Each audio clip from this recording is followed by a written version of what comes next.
profiter de la terre pour entendre la sagesse de Salomon. Et voici, il y a ici plus que Salomon. Seigneur Dieu, William Rambourg, nous te consacrons cette partie de la parole de Dieu. Nous te consacrons ce service ainsi que nous-mêmes comme une bonne offrande de bonne odeur pour la gloire du royaume éternel. William Branham. Amen. Le Seigneur vous bénisse. Vous pouvez vous asseoir.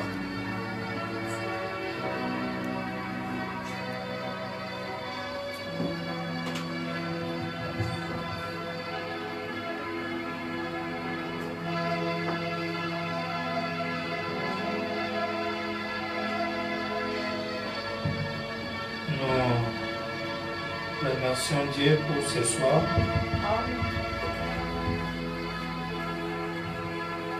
Our sermon of today is based on the book of Matthew, chapter 12, verse 42, which is read now. The queen of the south will rise up the judgment with the generation and condemn it. For it came from the hands of the earth to hear the wisdom of Solomon. And behold, something greater than Solomon is here. Que Dieu bénisse notre frère Touti qui est revenu, qui était malade. May God bless our brother Toti that came back, who was sick. Nous avons peu du temps et nous allons aujourd'hui bloquer les anglophones à cause du temps. Donc, parce qu'on n'a que 30 minutes pour ajouter quelque chose sur les Écritures. Donc, que le Seigneur vous bénisse richement. Nous avons eu trop d'embouteillage dans les derniers tronçons pour arriver ici. Et puis, la journée avait beaucoup de démarches à propos d'un programme, d'un voyage qui doit être fait. Donc, c'est ce qui nous a causé un peu le retard ce soir.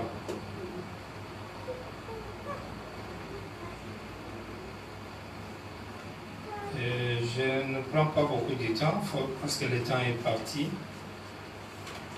Je vais juste ajouter quelques écritures sur ce que nous avons dit dimanche.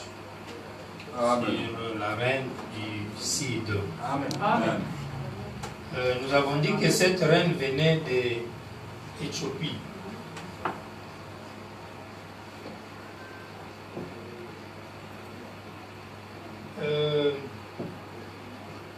Je voulais dire quelque chose ici. Si vous prenez Éthiopie ou bien Égypte,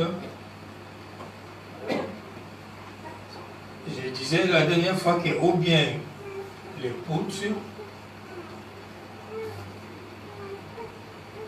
il y a même certains versets qui parlent jusqu'au Soudan. Ce sont des noms qui parlaient de l'Afrique.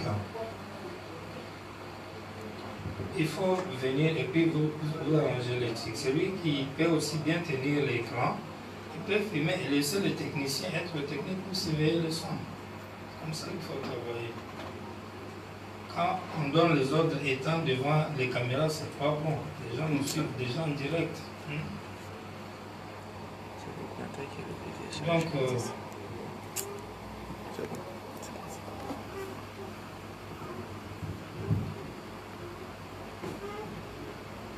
j'étais en train de dire que ce nom ici, Éthiopie, ou bien Égypte, ou bien Soudan ou Pout, on parlait de l'Afrique dans les générations reculées.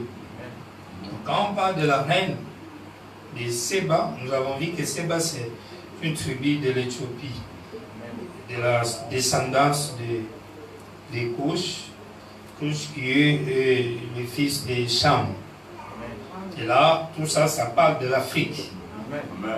Nous avons vu que cette reine était une femme vertueuse qui a pris du courage pour quitter nos pays africains ici et aller visiter la grande gloire de Salomon. Nous voulons ajouter d'autres écritures qui s'attachent toujours à cette femme, mais que Dieu a donné comme prophétie autrement. Je prends Ésaïe 18, à partir du premier verset. Il dit: terre où retentit les cliquetis des armes, au-delà des fleuves de l'Éthiopie. Toi qui envoies sur des mers des messagers, dans des navires des gens, voguant à la surface des eaux. Allez, messagers rapides, vers la nation forte et vigoureuse, vers ce peuple redoutable depuis qu'il existe. Amen.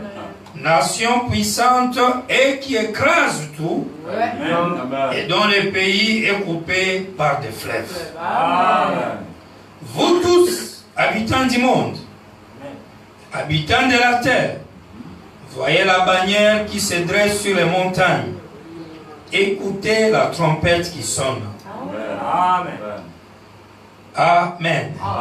Le pays ici où il y a les cliquetis des armes, au-delà des fleuves de l'Éthiopie, vous vous retrouvez en pleine Afrique noire. Il s'agit bel et bien de l'Afrique noire. Cette promesse ne s'est jamais accomplie avant la venue de Jésus sur la terre. Non. Et cette promesse ne concerne pas Israël. Non. Frère Branham dit qu'Ésaïe a prophétisé sur la première et la seconde venue du Seigneur. Vous allez remarquer que cette promesse ne concerne pas Israël parce qu'elle parle d'un peuple qui va venir et qui habite au-delà des fleuves de l'Éthiopie. L'Éthiopie n'a pas un si grand autre fleuve. Allez-y, vérifiez dans la géographie si ce n'est le Nil. Est-ce qu'on est ensemble? C'est le Nil qui est le grand fleuve que l'Éthiopie a. De la même manière que sans le Nil, l'Égypte serait totalement un désert, sans vie. De la même manière, sans le Nil, l'Éthiopie allait être totalement un pays désertique. Parce que c'est l'un des pays qui connaît la sécheresse, l'Éthiopie. Et même la pauvreté atroce qui avait frappé l'Éthiopie dans les temps, au point qu'on pouvait voir des enfants dans le rue en train de mendier, et ils étaient des Éthiopiens. Vous voyez, et je me rappelle dans les années reculées, dans le pays là-bas au centre, on disait aux gens, regarde lui là, il est comme un Éthiopien. Parce qu'il est maigre ou bien il n'a pas l'argent. Vous voyez? Parce que ce sont des pays qui ont connu beaucoup de sécheresse. Et le Nil est le plus grand fleuve que l'Éthiopie puisse espérer. C'est pourquoi ils ont eu à un moment donné des problèmes avec l'Égypte sur le Nil. Ils se disputaient le Nil. Parce qu'ils ont construit barrages dans les eaux du Nil et l'Égypte disait non, vous allez salir les eaux. Les eaux là ne sont pas assez nombreuses. Alors nous ne voulons pas les diminuer. Et vous allez remarquer que le Nil descend, quittant le nord, il passe dans l'Égypte, il vient en Éthiopie, il continue jusque vers le Ouganda ici, il y a toujours le Nil, jusque dans les bassins du Congo. C'est là où l'histoire du Nil va finir. Vous trouvez des grands lacs et tout consort là. Suivez juste la géographie, vous allez voir. C'est là où ça prend fin. Est-ce qu'on est ensemble? Amen. Quand nous parlons du mystère du Sud ou de la reine du Sud, nous avons dit que nous recherchons un peuple de Dieu qui a un mot à dire aujourd'hui sur le plan de la parole de Dieu. Et on nous informe que c'est un peuple qui est d'abord courageux, mais qui n'avait pas du tout la vie facile. On nous précise géographiquement là où ces peuples habitent. Ils habitent en Égypte. Et l'Égypte veut dire l'Afrique. Amen. Est-ce qu'on est ensemble? L'Éthiopie aussi représentait l'Afrique à l'époque. Les Poutistes représentaient aussi l'Afrique, les Poutis ici. Ça représentait aussi les Africains. Parce que c'est ça qu'on appelle aujourd'hui, par exemple, Libye. Vous voyez? Isaïe 18. Donc je prends maintenant 18, verset 7. Il dit, en ce temps-là, des offrandes seront apportées à l'Éternel des armées par le peuple fort et vigoureux, par le peuple redoutable depuis qu'il existe. Dieu appelle ces gens-là, ce sont des gens redoutables. Il dit que c'est un peuple vigoureux, un peuple fort. Amen. Mais je ne pense pas que scientifiquement, on les appellera un peuple fort. Parce qu'il n'y a aucun peuple fort en Afrique, sur le plan scientifique, ou bien disons, sur le plan de l'homme blanc. Parce que dans l'histoire scientifique, l'Afrique regorge les gens les plus forts que le monde n'a jamais connus. Et on va voir ça dans les Écritures. Mais sur le plan racisme, sur le plan séparatiste, on ne croirait jamais qu'on peut trouver un peuple fort dans cette région que la Bible est en train de nous décrire. Il y a un peuple redoutable, fort et vigoureux. Il dit, depuis qu'il existe, nation puissante et qui écrase tout, et dont le pays est coupé par des fleuves.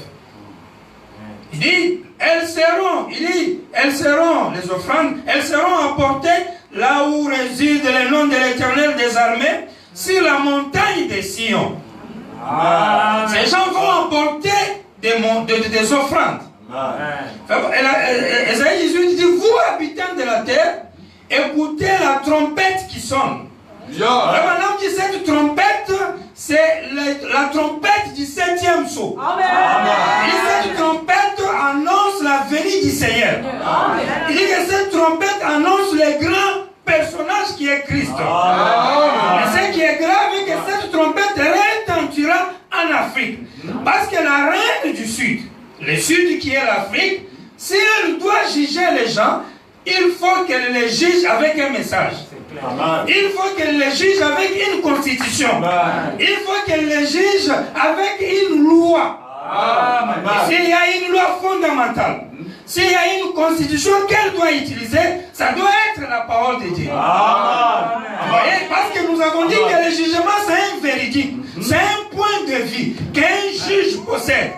Et nous avons dit que cette femme est appelée reine, elle n'est pas esclave. Et savez-vous que l'Éthiopie est le seul pays au monde qui n'a jamais été colonisé? Vous le savez? Même l'Amérique a été colonisée. Amen. Je ne sais pas d'autres pays qui n'étaient pas colonisés, mais je parle d'abord de l'Éthiopie. Et ça m'intéresse parce qu'on est en Afrique. Et c'est rare et incroyable et difficile à croire de trouver un pays africain qui n'a jamais été colonisé.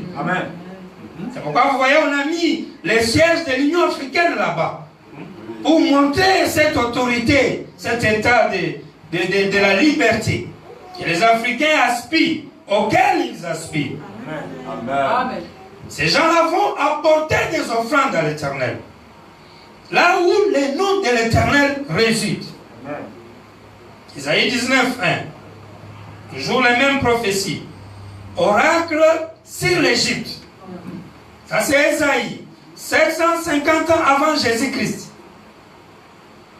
On commence à donner des prophéties sur l'Égypte, alors que l'Égypte n'a jamais été dans le programme de Dieu, pour que Dieu traite avec eux, et que Dieu leur envoie des prophéties, sinon les malédictions. S'il y a un pays où on envoyait les prophéties, c'était Israël. Ce n'était pas l'Égypte. Mais dans ces versets, Dieu est en train de promettre quelque chose qu'il doit faire avec les Égyptiens. Parce que Dieu ne peut pas traiter avec un peuple sans promesse. Vous ne pourriez pas être en Afrique ici. Vous êtes en train de croire à beaucoup de doctrines. Vous avez des points de vie. Vous croyez avoir la vie éternelle. Vous croyez être dans la vérité. Il faut trouver votre place dans les Écritures.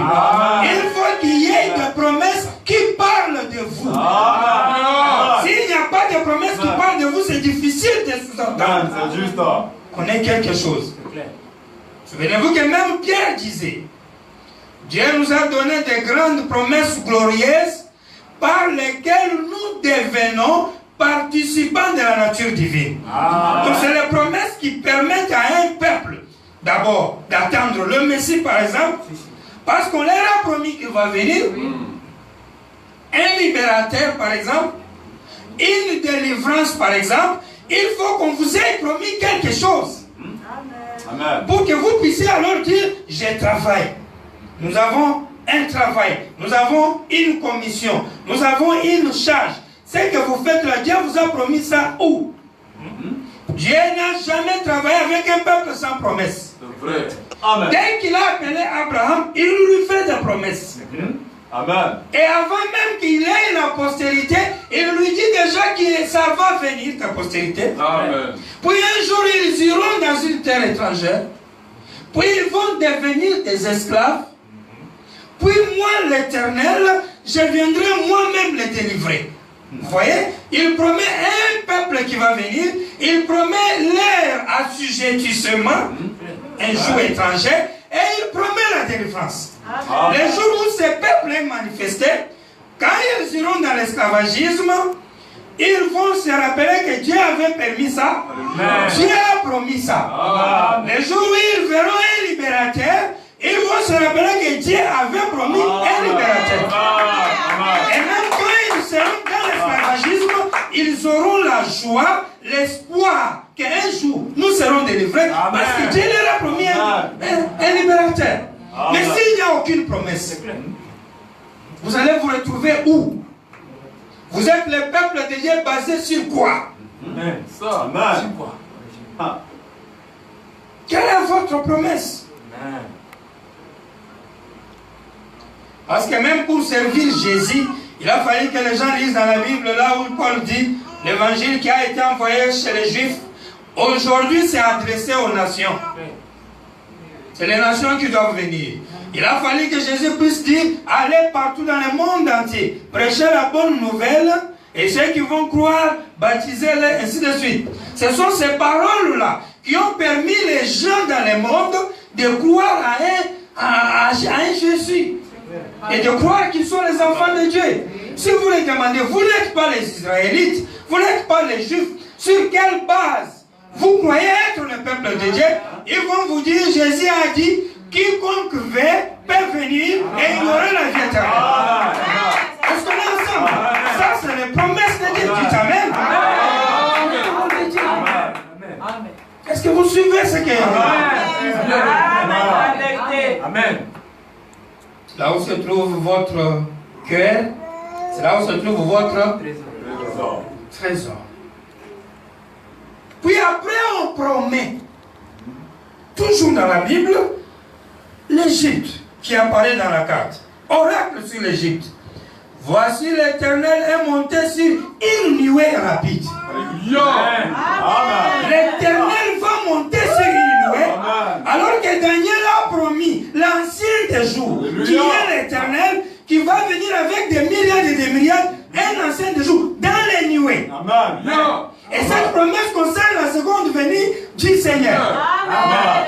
Mais cette seconde venue du Seigneur, qui devait arriver en Israël, où on leur a dit, je reviendrai, qui devait arriver justement aux États-Unis, parce qu'il avait dit qu'il reviendra à l'ouest, comme le soleil se lève à l'est et se couche en occident, ainsi sera l'avènement du Fils de l'homme. Est-ce qu'on est ensemble? Mais quand ce signe est apparu à l'ouest, les Américains n'ont pas accepté ça.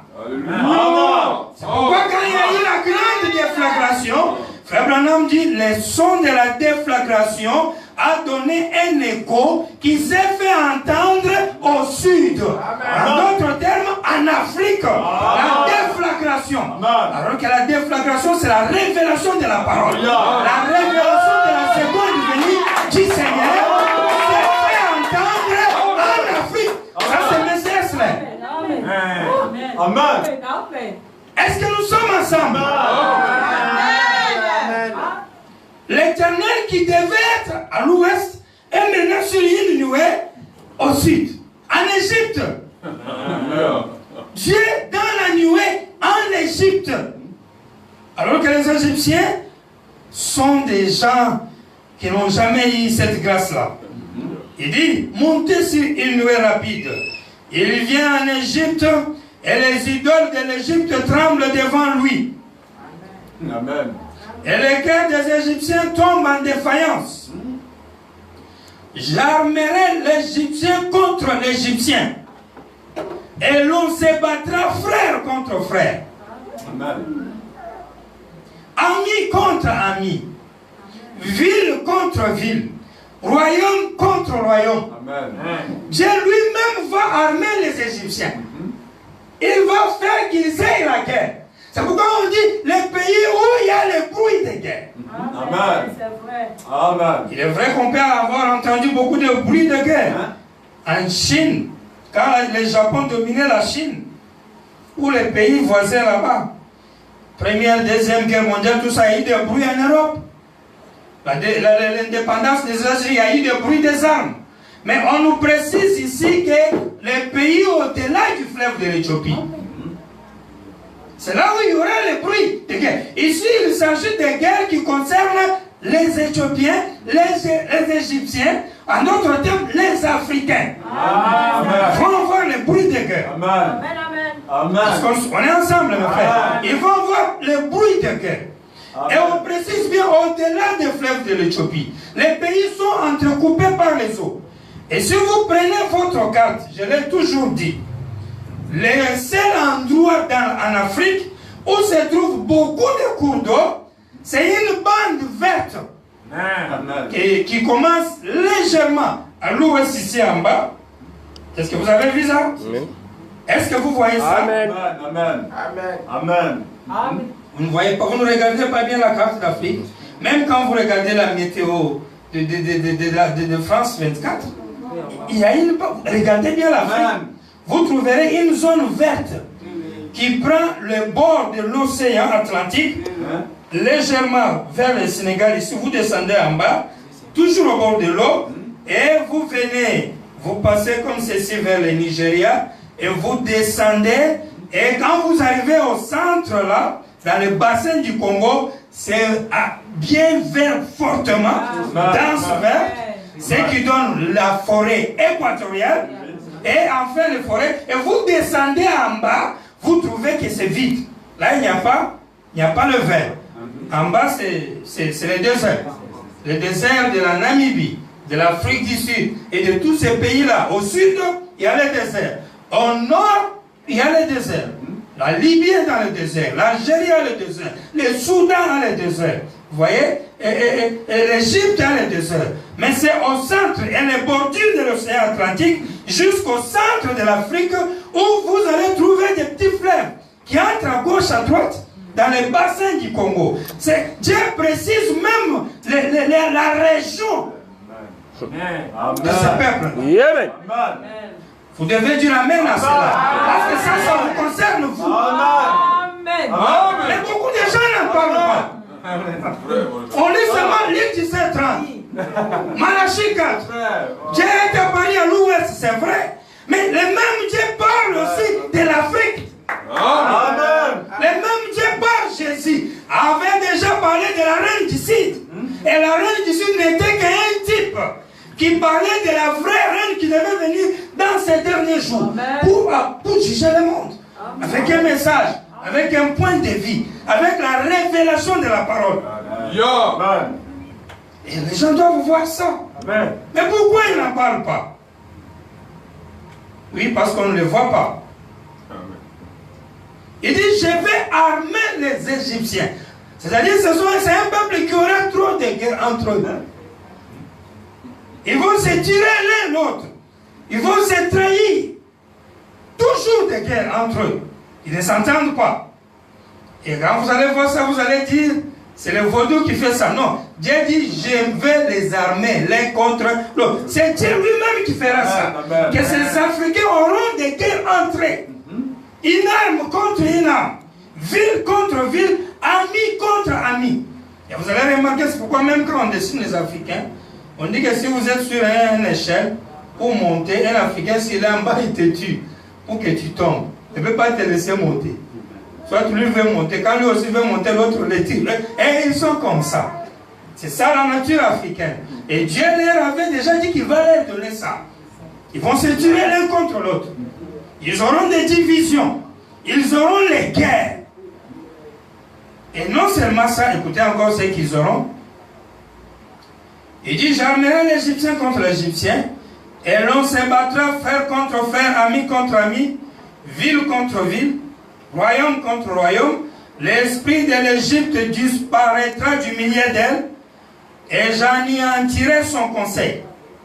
On consultera les idoles et les enchanteurs, ceux qui évoquent les morts et ceux qui prédisent l'avenir. Et je livrerai l'Égypte entre les mains d'un maître sévère. Un roi cruel dominera sur eux. Amen. Les Égyptiens auront des faux rois, dictateurs, qui vont dominer sur eux. Amen. C'est pourquoi il y aura toujours le bruit de guerre chez les Égyptiens. Pouvez-vous dire amen à ça? Est-ce que vous saisissez la parole? Amen. Est-ce qu'on est ensemble?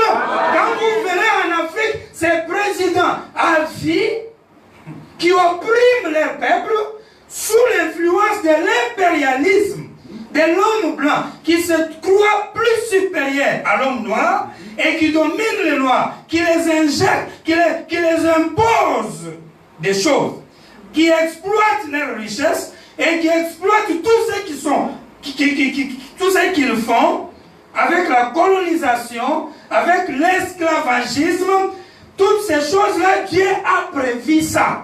Amen. Est-ce qu'on est ensemble? De la même manière que Dieu avait prévu Israël être dans la terre étrangère, Israël être dans l'esclavagisme, c'est de la même manière que Dieu a prévu voir les Égyptiens, qui sont les Africains, être assujettis sous la domination d'un maître cruel et sévère. Et ce dernier aura la bénédiction des impérialistes. C'est Dieu qui laissera ainsi évoluer l'Afrique. Amen. Est-ce qu'on est ensemble? Mais ce peuple-là va pleurer comme Israël. Mais Dieu, pourquoi nous souffrons comme ça?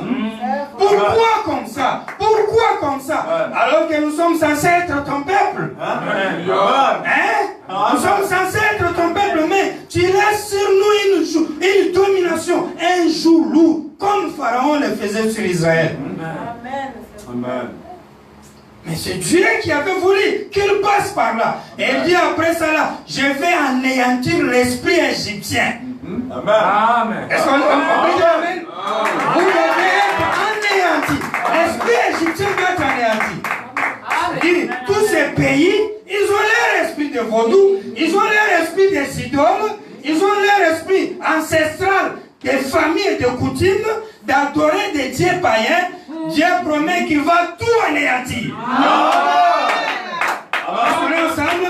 Il va anéantir ça. Alors s'il doit anéantir les dieux païens, donc il va les révéler le vrai Dieu. Parce que ce qui peut anéantir les idoles, c'est la révélation du Dieu vivant qui remplace l'idolâtrie. Amen. Amen. Amen. Et l'esprit de l'Égypte disparaîtra du milieu d'elle. Il dit, et je livrerai l'Égypte entre les mains d'un maître sévère, un roi qui dominera sur elle, dit le Seigneur l'Éternel des armées. En ce même temps, il y aura un autel à l'Éternel au milieu du pays d'Égypte. Et c'est la frontière, un monument à l'Éternel. Un autel, c'est un lieu d'adoration. N'est-ce pas? Amen. Vrai ou faux? Amen. Répondez non? Amen. Un autel, c'est un lieu Adoration. Amen. C'est là où on amène les offrandes. C'est là où on amène les prières. C'est là où on brille l'encens. Dieu va donner aux Égyptiens, au centre là, il va leur donner un lieu d'adoration. Et quand il dit un autel et un monument, vous pensez que l'autel là, qui est un lieu d'adoration, ça sera quel autel? En bois? En briques, comme du temps d'Élie ou de Salomon? Non, mon frère France. le lieu d'adoration ou le vrai autel, ça a été Jésus. Avant Jésus, il y avait les faux lieux, les faux autels. N'est-ce pas? On amenait les sacrifices, on tuait un agneau, on amène le sacrifice, on tuait un agneau. Paul dit, l'adorateur restait un pécheur. Il a fallu la venue de Jésus pour qu'on ait un agneau qui était parfait par rapport aux agneaux de Moïse. C'est-à-dire, lui était plus meilleur que les agneaux de Moïse. Il est lui devenu le lieu d'adoration. Jean l'a même présenté. Voici l'agneau de Dieu qui ôte le péché du monde. Amen. Il était le vrai autel de Dieu par rapport aux autels du temps de Moïse. Mais lui-même était aussi un type. Amen. Il n'était pas le véritable. Amen. Parce que Frère Branham dit il y a deux agneaux, un pour les Juifs qui est un type et un pour les nations qui ont le vrai agneau. C'est-à-dire nous on a le vrai autel, les vrais lieux d'adoration. Si Dieu promet aux Égyptiens un autel au centre de l'Égypte, en d'autres termes, Dieu promet un lieu d'adoration au milieu du pays d'Égypte. C'est-à-dire en Afrique, au centre de l'Afrique, un lieu d'adoration sera déclenché. Amen. Amen. Il y aura un monument aux frontières. Qu'est-ce que le monument que l'Afrique a? Et aux frontières, quelles frontières? Les frontières carrément de l'Égypte. Au centre de l'Égypte, il y a un hôtel, il y a aussi un monument aux frontières. Alors que nous disons que l'Égypte, c'est l'Afrique. Le centre de l'Égypte, c'est le bassin du Congo. Les frontières de l'Égypte, là où il y a les monuments, nous allons retrouver les pays des pharaons. C'est là-bas où il y a les frontières. Quand vous arrivez en Égypte, vous sortez, vous allez maintenant vers Israël. Vous quittez le continent africain. Là, vous allez trouver un monument. Connaissez-vous le monument qu'il y a là-bas? Amen. Est-ce que vous connaissez ça? Oui. Parlez fort. Vous êtes molle. C'est quoi? La pyramide.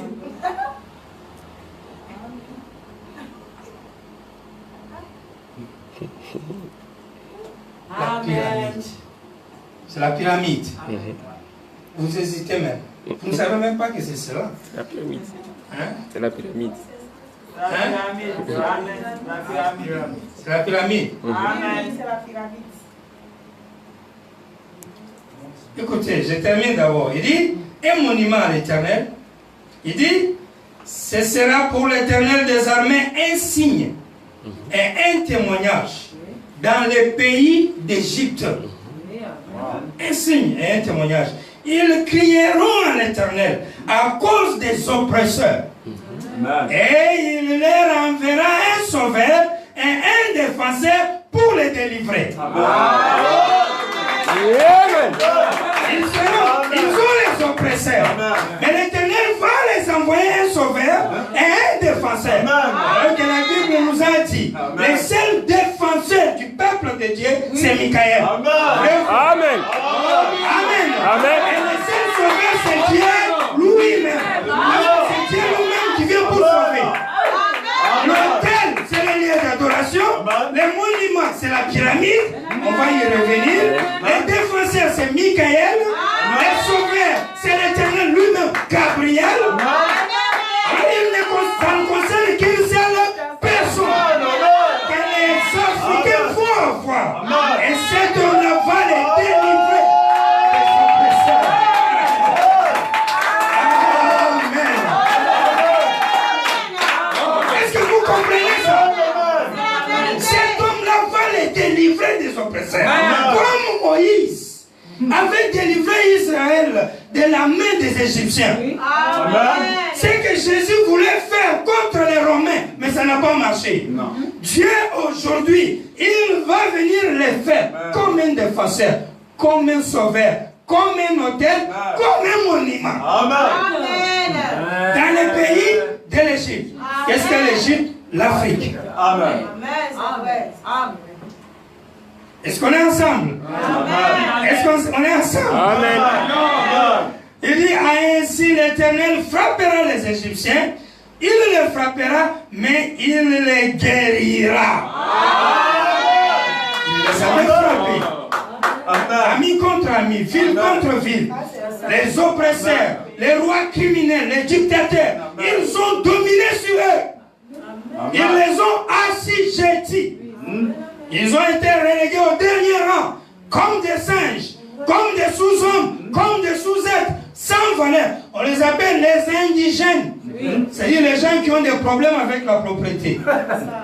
Mais Dieu promet de les délivrer. Dieu leur promet un défenseur. Dieu leur promet un sauveur. Dieu leur promet la liberté. Amen. C'est-à-dire ils auront pour eux un Abraham Lincoln. Est-ce qu'on a ça? Ils auront un Abraham Lincoln. Quelqu'un qui va se battre pour eux. Il ajoute, et en ce même temps, il y aura une route d'Égypte en Assyrie. Les Assyriens iront en Égypte et les Égyptiens en Assyrie. Et les Égyptiens avec les Assyriens serviront l'Éternel. Madame dit la route a été inaugurée en 1964. Il dit que c'est au temps de la seconde venue du Seigneur que cela est arrivé. En ce même temps, Israël sera lui troisième, uni à l'Égypte et à la Syrie. Israël ne sera plus en première position. Lui va devenir troisième. D'abord l'Égypte, puis la Syrie, puis enfin Israël. Est-ce qu'on est ensemble? C'est le temps où toutes les nations seront rassemblées devant le trône de Dieu. Dieu sauve les Égyptiens, les Assyriens et les Juifs. Mais les Juifs seront relégués en arrière. Ils ne seront plus en avant. Avant, ils étaient en avance. Maintenant, on va les mettre en arrière. En troisième position. C'est les Égyptiens qui seront en première position. Je veux dire, les Africains seront en première position. Est-ce que ça marche? Ce qui veut dire la vision qu'un Africain noir, indigène, aura des dieux, dépassera de loin Israël. Est-ce qu'on est ensemble? Il n'a même pas besoin de vérifier ce qu'Israël croit pour que lui aussi puisse croire. Oh, Israël adore tel Dieu. Et comme Israël adore tel Dieu, moi aussi je dois adorer. Non. Est-ce qu'on est ensemble? Ils n'auront pas besoin d'aller à Jérusalem pour trouver une récompense ou une bénédiction, ni d'aller entrer dans les eaux du Jourdain. Non! Est-ce qu'on est ensemble? Parce que la nuée, l'Éternel sera en Égypte. Amen. Et il ajoute, il dit, l'Éternel des armées les bénira en disant, béni soit l'Égypte, mon peuple. Donc c'est les Égyptiens qui vont être les peuples. Amen. Béni soit l'Égypte, mon peuple, et la Syrie, l'œuvre de mes mains, et Israël, mon héritage. L'Égypte, le peuple de Dieu, les Africains, c'est eux qui vont prendre le nom de Dieu. Parce que le peuple de Dieu, c'est celui qui porte son nom. Et si vous voulez connaître le nom de l'Éternel, dans les derniers jours, au temps du jugement, de la condamnation, quand la reine du Sud va se lever, chercher le nom de l'Éternel chez les Africains. Au centre là, il y aura une doctrine qui va se déclencher. Et cette doctrine va pointer aux gens un défenseur, un monument, un lieu d'adoration. Amen. Est-ce que ça marche, mes frères? Est-ce que vous me saisissez? La Bible, mes frères, marche de paix. Et c'est parfait. Ok. Ajoutons cette écriture. Avant d'aller loin. Je prends. On va revenir sur les monuments ici tout à l'heure. Je prends d'abord le 3e Exode, paragraphe 60. Et je pense que si quelqu'un est spirituel, me suivez bien? Amen. Regardez-moi. Suivez bien, c'est très important. Et je pense que si quelqu'un est spirituel, il peut voir ce qui se passe aujourd'hui. Nous avons un pharaon qui ne reconnaît pas la liberté de religion. Un pharaon. Quand notre président est entré en fonction, il ne voulut pas prêter serment sur ce point-là, qu'il croyait en la liberté de religion. Donc le président qui est aux États-Unis dans cette année, c'est un pharaon, un central. Qu'arriva-t-il l'autre jour, quand nous avons eu cette question de la ségrégation là dans le sud, quand ce gouverneur de l'Alabama, je souhaiterais parler à ce prédicateur, c'est Martin Luther King. Vous le connaissez, n'est-ce pas? Il dit, comment est-ce possible que cet homme qui est un conducteur amène son peuple dans un piège mortel? Vous connaissez Martin Luther King? Le défenseur des droits des Noirs. Frère Branham l'accuse. Il dit qu'il amène son peuple dans un piège mortel. C'est que je vous disais qu'il a payé cher pour ça. On l'a traité de raciste. Il dit, si ces gens étaient des esclaves, les Noirs, s'ils étaient des esclaves, j'irai moi-même là-bas, j'enlèverai ma veste et je me battrai pour leur frayer un chemin. Moi-même j'irai là-bas. Moi-même j'irai là-bas, je vais me battre pour leur frayer un chemin. Ils ne sont pas des esclaves, ils sont des citoyens. Ce sont des citoyens du pays. La question de fréquenter une école, ces gens, ils ont un cœur dur et qui ne connaissent pas ces choses. Vous ne pouvez pas leur faire comprendre des choses spirituelles, lesquelles sont foulées aux pieds là-bas, par les pouvoirs politiques. Ils doivent accepter cela. Naître de nouveau et alors ils comprendront ces choses. Mais cet homme, si simplement je pouvais lui parler, il entraîne ces précieuses personnes au nom de la religion dans un piège mortel où il va faire tuer des milliers d'entre eux. Il ne saisissent que le côté naturel. Il ne saisissent que le côté naturel. Les efforts de Martin Luther King étaient un côté naturel. Une liberté naturelle d'entrer de monter dans les bus, d'aller dans les écoles. On dit non. L'esclavagisme, oui, là il faut se battre. Donc l'Africain est censé se battre pour sa liberté. Est-ce qu'on est ensemble? Il doit se battre pour sa liberté, pour son indépendance intellectuelle, physique et morale. Il ne doit pas rester éternellement un esclave. Et frère Branham est contre l'esclavagisme, peu importe sa forme. Il dit moi-même j'irai me battre pour eux. Si c'était l'esclavagisme. Mais il ne saisissent, Martin Luther King ne saisissent que le côté naturel. Il dit, cet homme, ses frères de couleur, quand ces grands soulèvements il y a en Louisiane, j'étais là à l'époque, il y a un prédicateur de couleur même qui avait regretté, je laisse la suite, qui regrettait à cause du fait qu'on déclenche une guerre pour de pareilles raisons. Les raisons, les motifs n'étaient pas bons. Le vrai motif contre l'esclavagisme, pour la liberté, là, c'est bien, vous pouvez vous battre. Mais surtout le côté spirituel. Et quand il descend, il dit, ces gens de couleur, qui peut chanter comme eux? Amen. Il dit, ils ont 1000 choses que l'homme noir ne pourra jamais avoir. Amen. Ils sont très spirituels. Ça, c'est Frère Branham qui met en éloge les noirs.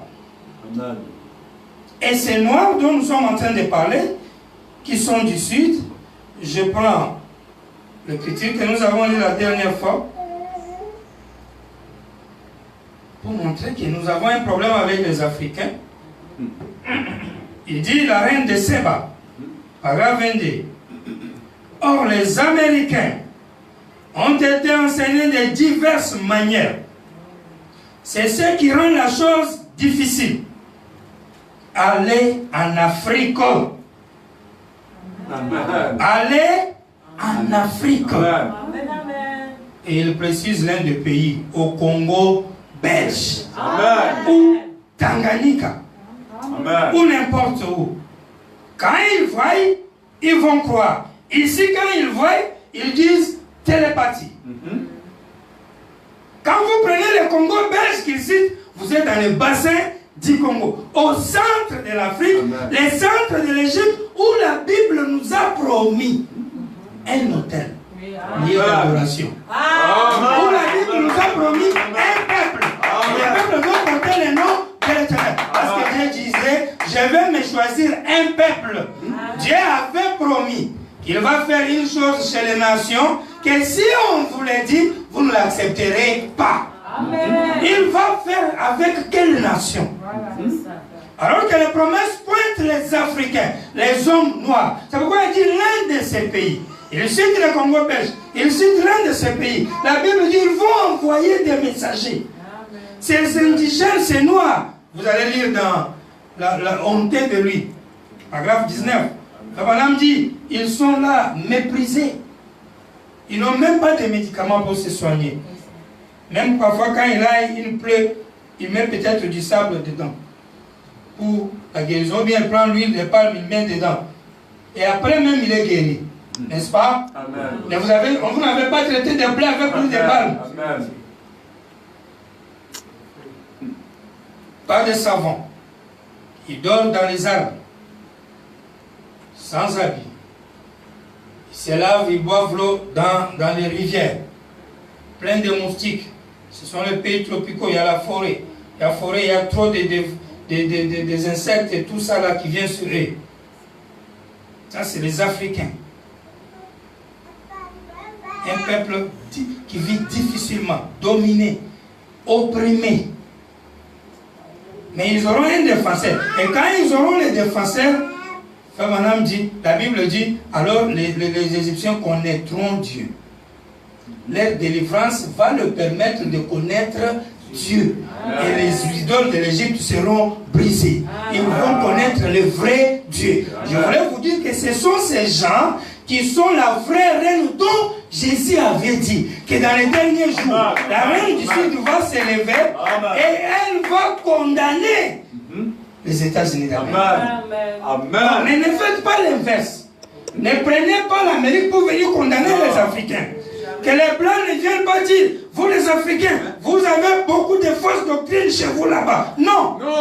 S'il y a les gens qui ont une doctrine qui doit être propagée dans le monde entier, ce sont les Africains. Ils doivent avoir un point de vue. Et là, si vous voulez empêcher les ministères, vous dites, ne prêchez pas. Écoutez seulement les bandes, par exemple. Cette reine du Sud, quel sera son jugement? Quel sera son monument? Comment va-t-elle propager l'évangile, la nouvelle de Salomon? Regardez ce que les Africains ont fait, avant le déluge même. Avant même le déluge. Quand vous prenez l'Égypte, parce que Pharaon dit, le jardin d'Éden était en Égypte.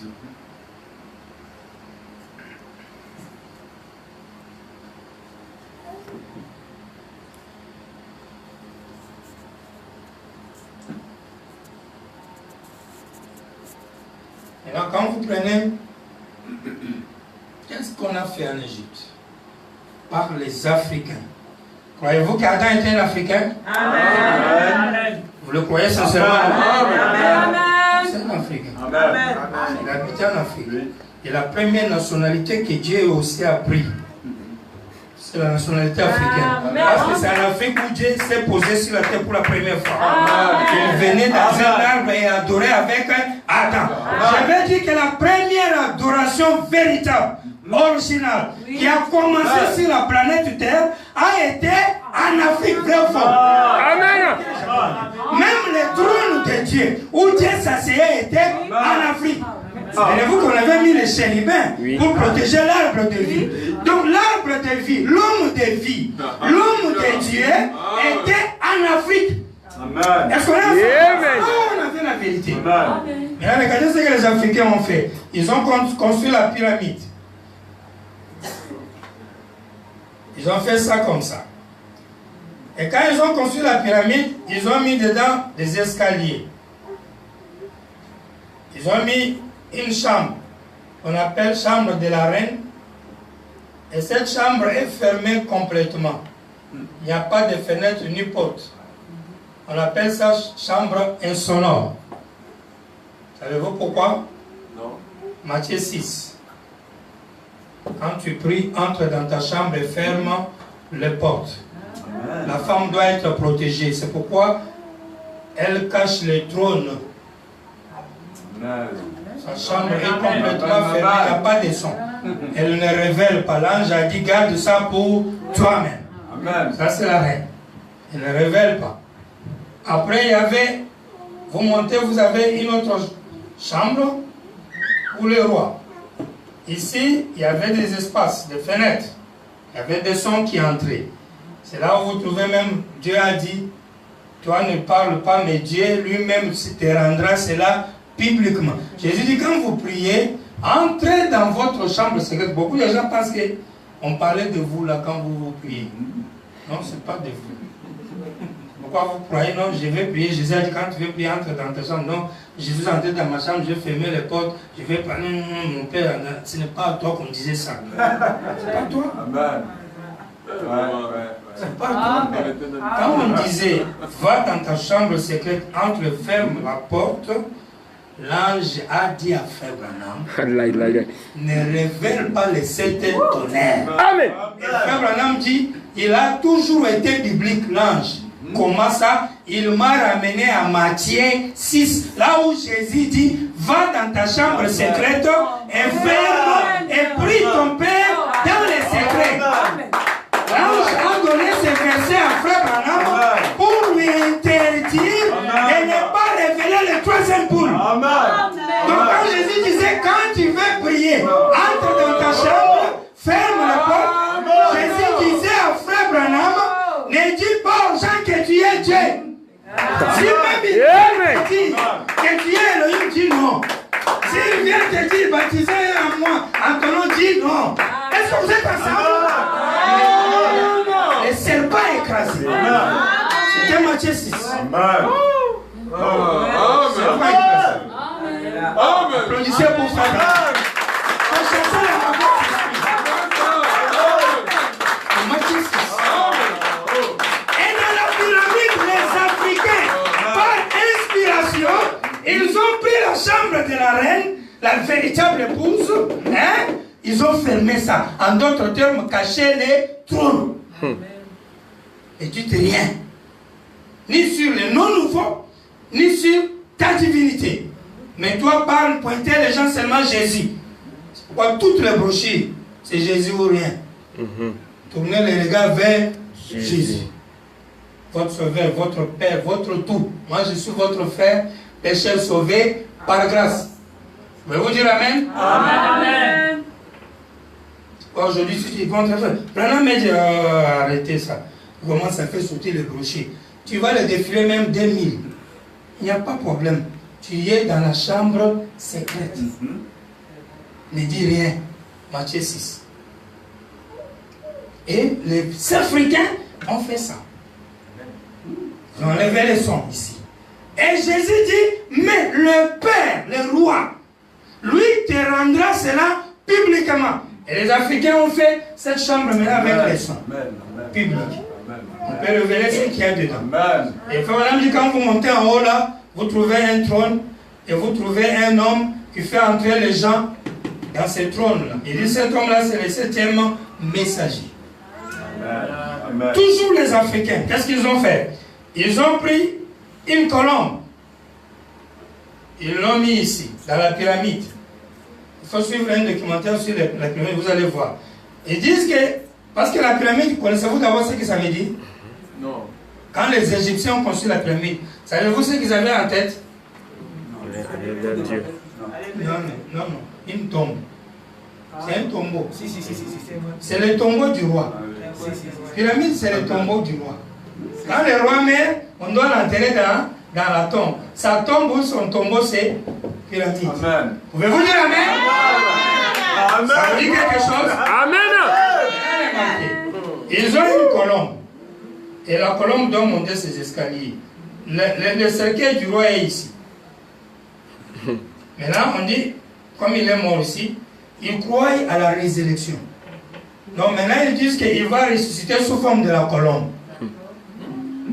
Il ne va pas ressusciter avec son cercueil pour monter, non. Mais le roi qui est mort va devenir une colombe et il va monter ses escaliers pour sortir ici et aller au ciel.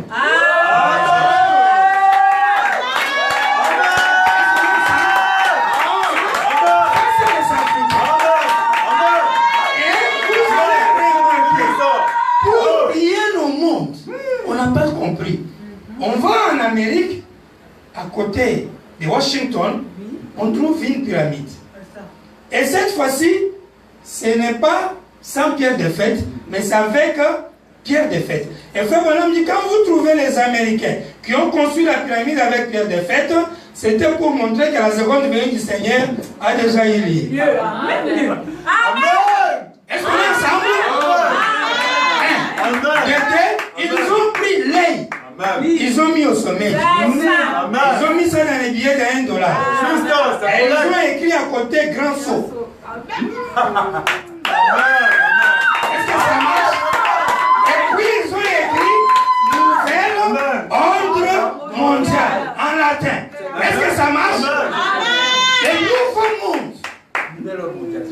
Frère Branham dit l'œil qu'ils ont mis là, c'est Malachie 4. L'aigle qui voit tout au sommet de la pyramide. En d'autres termes, c'est pour confirmer la seconde venue du Seigneur dans la pyramide que les Américains ont fait. Ils ne sont rien d'autre que l'Égypte d'aujourd'hui. Parce que l'Égypte était la grande puissance de l'époque. Là où Dieu avait placé ses 2 pieds sur la terre. Dans le jardin d'Éden. Comme un Africain. Est-ce que ça marche? Comme l'arbre de vie. Et aujourd'hui, l'Amérique est l'Égypte actuelle spirituelle. N'est-ce pas vrai? L'Égypte spirituelle, l'Amérique. La puissance du monde. Là où Dieu est venu comme un Américain. Et il a placé les 2 pieds sur la terre. Et la pyramide construite en Égypte. Et la pyramide construite aux États-Unis d'Amérique. Même dans les dollars, la monnaie internationale number 1. Amen. Est-ce que ça marche, mes frères? Je vous vois les Écritures. Et non seulement ça. Je ne sais pas qui a eu l'inspiration. Quand frère Branham meurt et qu'on va aller pour lui faire une tombe, on va faire une pyramide. Et quand on fait la pyramide, on prend l'aigle, on met au-dessus. Exactement la logique des Africains. Est-ce que vous savez? On prend l'aigle, on met au-dessus. Quand les frères vont faire ça pour tester le message de Branham, est-ce que c'est vrai ou c'est faux? Ils arrivent à la tombe, on voit l'aigle, qui est la colombe, sortir dans la pyramide et s'envoler au-dessus. Est-ce que ça marche? Mais est-ce que vous voyez les Écritures? C'est que l'Africain a fait depuis le début des temps. Vient s'accomplir à la fin aux États-Unis. Est-ce que ça marche? Regardez ce que les Africains ont fait encore. Ils ont construit ce qu'on appelle les sphinx. Est-ce que ça marche? Avez-vous bien vu ce qu'est les sphinx? Les sphinx, c'est un visage d'un lion, mais avec les cheveux d'une femme. Est-ce que ça marche?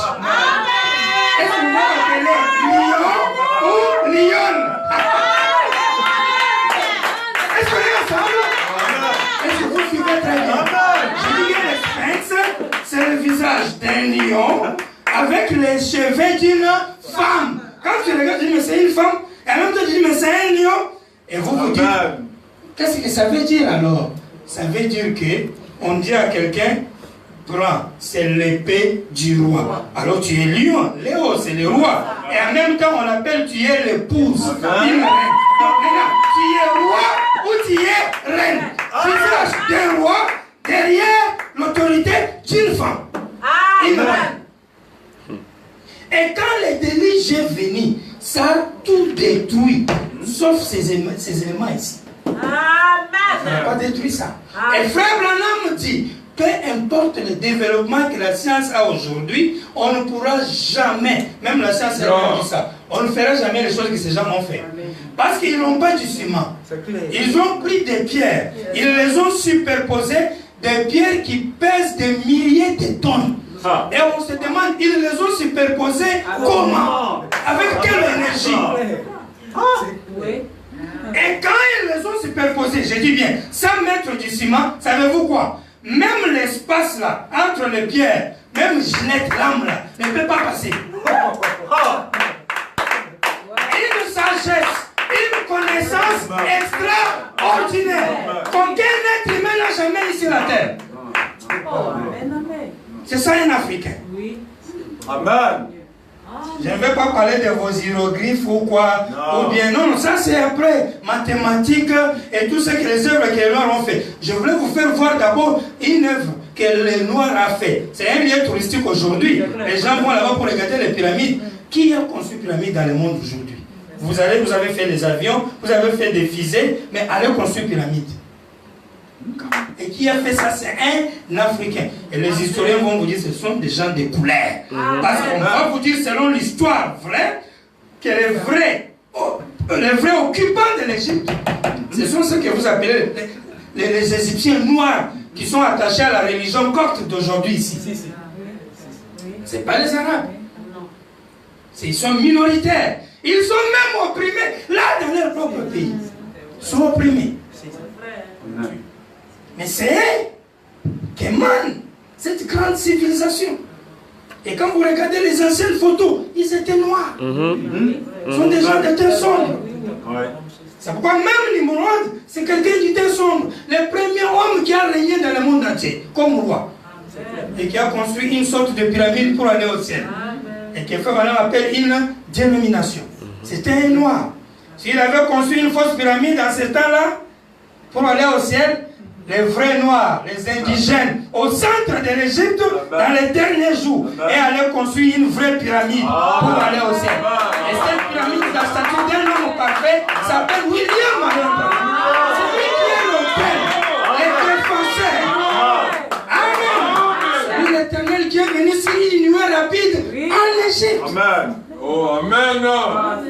Et quand les Égyptiens l'ont connu, ils ont eu une connaissance qu'aucun blanc n'a. Si un blanc venait ici, il va venir ici faire les équations mathématiques, il va monter, il va transpirer, il finit. Le lendemain, le cancer va le ronger, puis il va mourir. Quand tu lui demandes, tu as fait trop de calculs, des équations, des polygones, des racines carrées exposant 20, 30. Ok, mais Dieu est où? Quoi? Dieu c'est la matière. Dieu c'est l'énergie. Dieu n'existe pas. Il s'est arrêté là. Il ne connaît rien. Rien du tout. Ce que lui connaît, c'est fabriquer voiture. Mercedes, Hyundai. Il change les formes comme il veut. Il joue comme ça, il joue comme ça, comme il veut. Les avions même A380. Boeing Ryanair. On prend même 300 personnes dedans, 350. Est-ce qu'on est ensemble? Les ponts, même sur autant de kilomètres, il va mettre. Mais demande-lui, Dieu est où? Il ne connaît rien. Maintenant, il est grand en quoi? Rien, zéro. Rien. Il est grand en quoi? Zéro. Est-ce qu'on est ensemble? Il est grand en quoi? Amen. Qu'est-ce que toutes ces connaissances ont donné au monde, sinon la mort? Amen. Une armée contre une autre, une puissance qui se vante contre des autres pour les dominer et les tuer. C'est fini. Et aujourd'hui, quand on fait l'inventaire du monde, on dit qu'il y a 26 personnes dans le monde qui détiennent au moins l'argent opprimé à 3 milliards des êtres humains sur la terre. 26 personnes ont ça. On prend 3 milliards de gens. On réunit toute leur pauvreté là. Leur argent là, quand on réunit, c'est 26 personnes qui détiennent ça dans le monde. 26, 1, 2, 3, 26. Contre 3 milliards.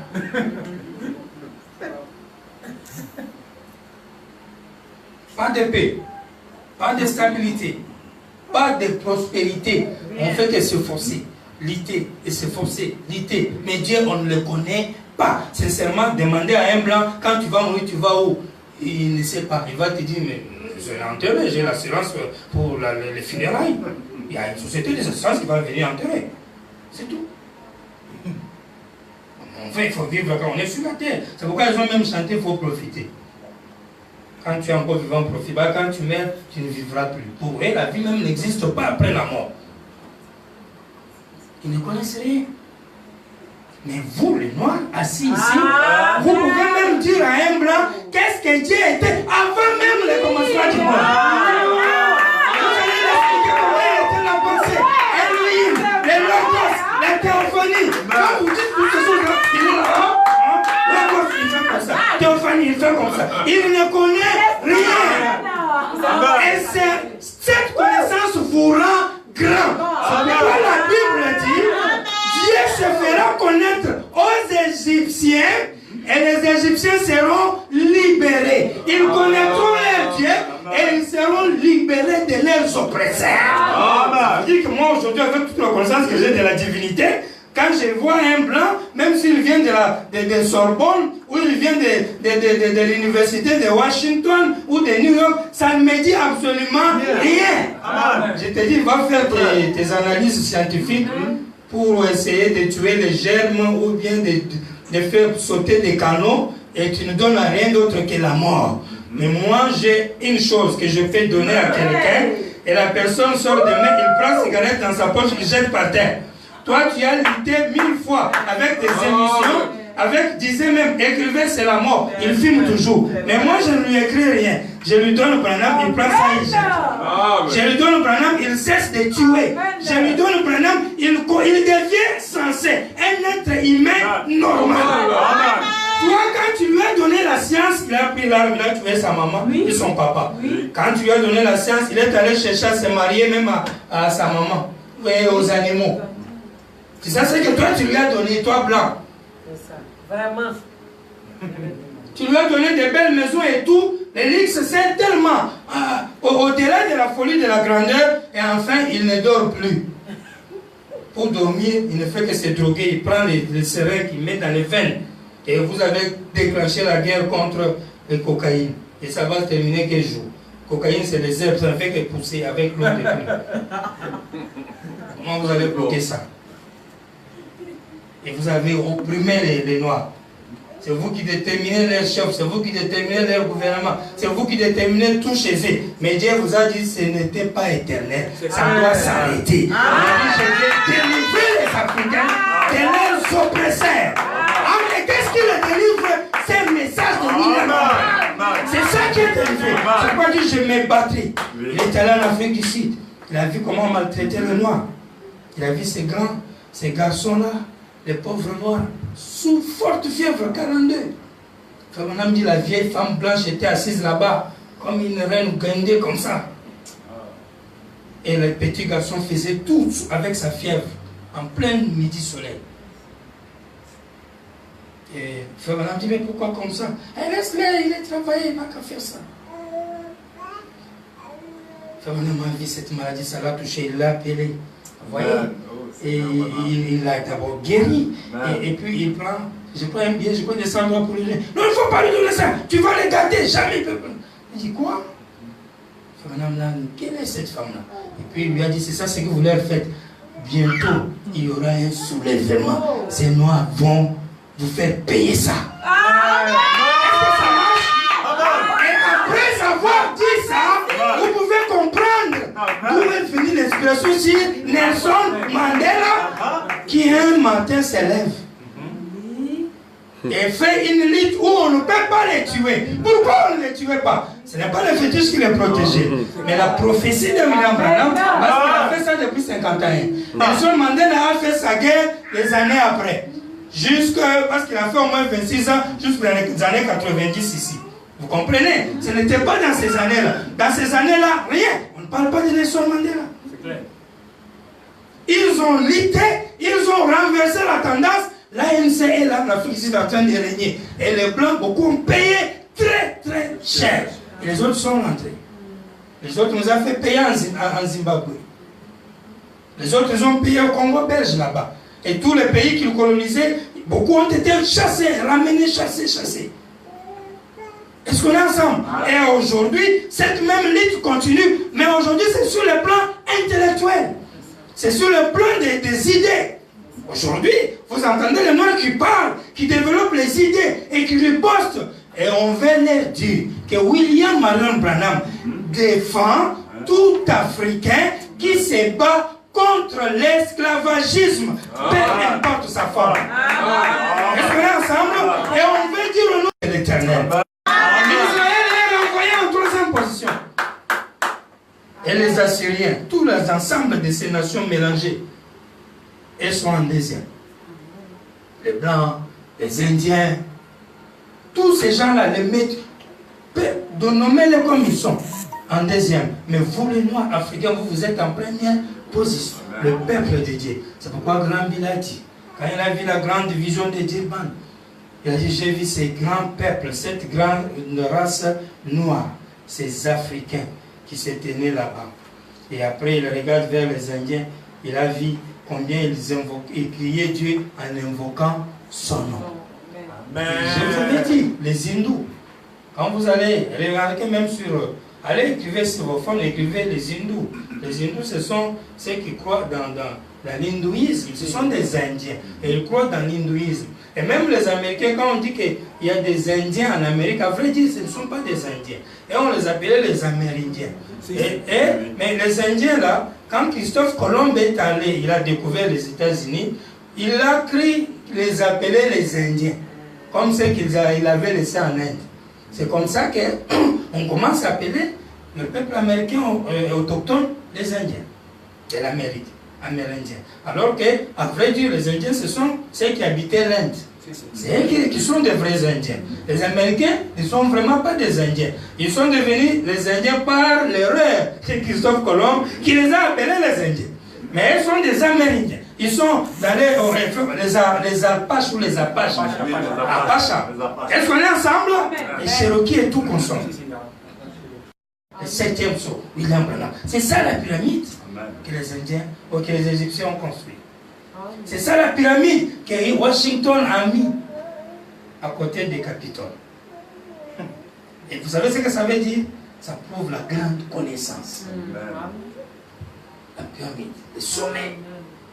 Par de la connaissance, grande intelligence, intelligence américaine, nouvel ordre mondial. Et nous vous prêchons le nouveau monde, la nouvelle civilisation. Amen. Nous avons vu les vestiges de la première civilisation. Si nos premiers Africains originaux, ils ont laissé la vérité, ils sont partis, puis les faussetés sont entrés. Puis on a oublié l'homme noir. On l'a déconsidéré, on l'a méprisé. C'est le blanc qui est venu encore le prêcher. Alors que c'est lui qui connaît Dieu, c'est lui qui avait le vrai Dieu dès le début. Parce que Dieu a habité chez lui avant même d'aller dans un autre continent. Amen. Et Dieu a commencé chez eux, Dieu vient terminer chez eux. Au temps de la fin. L'histoire du premier exode a commencé là-bas avec Adam. Avant qu'on parle même de l'exode, de l'Ancien Testament. Parce que l'Ancien Testament commence avec Genèse. Et Genèse nous ramène à Adam. Et l'histoire finit dans le 3e exode avec l'Afrique. C'est pourquoi Frère Branham a dit, Dieu a quitté l'Amérique et venu en Afrique, que les Africains se réveillent, prennent leur courage, travaillent dur, et qu'ils sachent que Dieu a dit, il bénira. Il a béni les Égyptiens. Il est venu les délivrer. Alors pourquoi ne pas prendre une position, comprendre qui vous êtes, et savoir ce que vous devez faire et où vous allez et défendre cette vérité. Parce que c'est dans cette vérité que vous avez la liberté. Parce que la liberté vient de l'intelligence. C'est de la connaissance. Dieu est venu vous donner une connaissance qu'aucun homme n'a jamais eu sur la terre. Amen. Et il est venu prendre une photo. C'est comme je causais avec un frère aujourd'hui. Il dit, on ne peut jamais photographier l'esprit. J'ai dit, ah bon, alors qu'aujourd'hui on a photographié l'esprit. Il dit, non, où est l'esprit qu'on a photographié? J'ai dit, même Georges là, c'est vous a dit quoi? Ça, c'est un être surnaturel qui n'a jamais été photographié auparavant. Et le frère Branham l'appelle l'esprit de Dieu. C'est le Saint-Esprit l'a photographié. Et c'est en Afrique que cela a pris de la valeur. Dans le monde entier, si vous allez chercher un endroit où cette photo est en milliards, c'est en Afrique. C'est en Afrique. Ailleurs, c'est inconnu. Le message de William Branham a son succès en Afrique. Même aux États-Unis, il n'y en a pas. C'est conforme aux promesses. C'est conforme à la parole. On s'arrête là pour aujourd'hui. Que Dieu bénisse. Faites votre travail. Défendez la cause juste. Et priez Dieu de ne jamais dormir. Parce que Dieu vous jugera durement si on a censé vous estimer la reine et vous êtes esclave. Ça sera vraiment déplorable. Que le Seigneur vous bénisse. Nous allons nous tenir debout.